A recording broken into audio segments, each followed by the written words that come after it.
بسم اللہ الرحمن الرحیم۔ السلام علیکم ورحمۃ اللہ وبرکاتہ۔ قسط نمبر 6، غار حرا میں پہلی وحی کیسے نازل ہوئی؟ حضرت خدیجہ الکبریٰ کے تاریخی الفاظ جنہوں نے رسول اللہ صلی اللہ علیہ وسلم کو حوصلہ دیا۔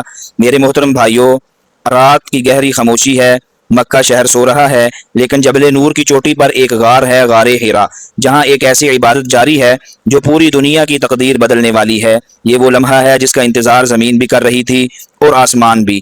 آج وہ رات ہے جب اللہ تعالیٰ اپنے آخری نبی صلی اللہ علیہ وسلم پر پہلی وحی نازل فرمانے والے ہیں۔ غار حرا میں عبادت۔ نبوت سے پہلے رسول اللہ صلی اللہ علیہ وسلم دنیا کی برائیوں سے دل برداشتہ رہتے تھے۔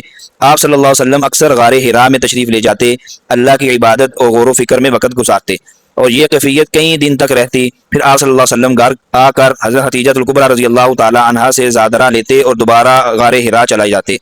پہلی وحی کا عظیم لمحہ۔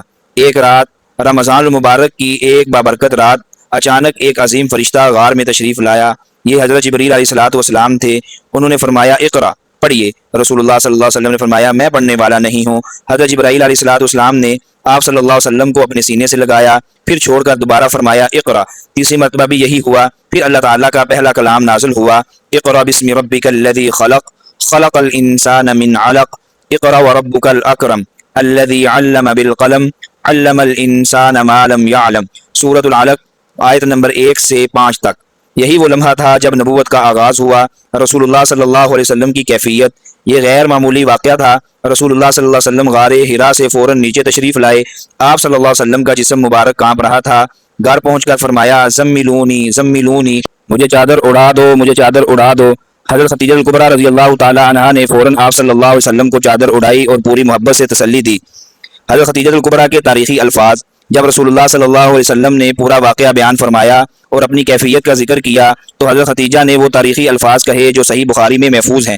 انہوں نے عرض کیا، ہرگز نہیں، اللہ کی قسم، اللہ تعالیٰ آپ کو کبھی رسوا نہیں کرے گا، کیونکہ آپ صلہ رحمی کرتے ہیں، سچ بولتے ہیں، کمزوروں کا بوجھ اٹھاتے ہیں، محتاجوں کی مدد کرتے ہیں، مہمان نوازی کرتے ہیں اور حق کے کاموں میں لوگوں کا ساتھ دیتے ہیں۔ دیکھیے، حضرت خدیجہ نے کسی معجزے کا حوالہ نہیں دیا، بلکہ رسول اللہ صلی اللہ علیہ وسلم کے اعلیٰ کردار کو دلیل بنایا۔ یہی کردار اللہ کی مدد کا سب سے بڑا سبب تھا۔ ورقہ بن نوفل سے ملاقات۔ اس کے بعد حضرت خدیجہ رسول اللہ صلی اللہ علیہ وسلم کو اپنے چچا زاد بھائی ورقہ بن نوفل کے پاس لے گئیں۔ ورقہ بن نوفل آسمانی کتابوں کا علم رکھتے تھے۔ انہوں نے سارا واقعہ سننے کے بعد کہا، یہ وہی فرشتہ ہے جو حضرت موسیٰ علیہ السلام کے پاس آیا تھا۔ پھر انہوں نے کہا، کاش میں اس وقت زندہ رہوں جب آپ کی قوم آپ کو مکہ سے نکال دے گی۔ رسول اللہ صلی اللہ علیہ وسلم نے فرمایا، کیا وہ مجھے نکال دیں گے؟ ورقہ نے جواب دیا، جو بھی آپ جیسا پیغام لے کر آیا اس کی مخالفت کی گئی۔ یہ بات بعد میں حرف بحرف سچ ثابت ہوئی۔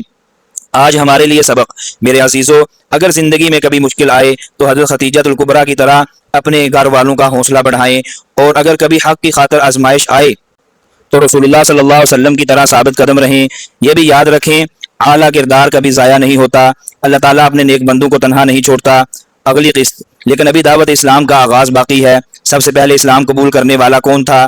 رسول اللہ صلی اللہ علیہ وسلم نے 3 سال تک دعوت خفیہ کیوں رکھی؟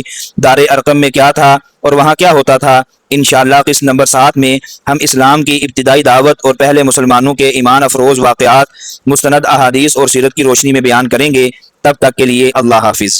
اگر آپ چاہتے ہیں کہ قرآن و سنت کی ایسی ہی ایمان افروز اور دل کو چھو لینے والی ویڈیوز آپ تک سب سے پہلے پہنچتی رہیں تو ابھی دین و دنیا چینل کو سبسکرائب کریں، ویڈیو کو لائک کریں اور اس پیغام خیر کو دوسروں تک ضرور پہنچائیں۔ ہو سکتا ہے آپ کا ایک شیئر کسی کی زندگی بدل دے۔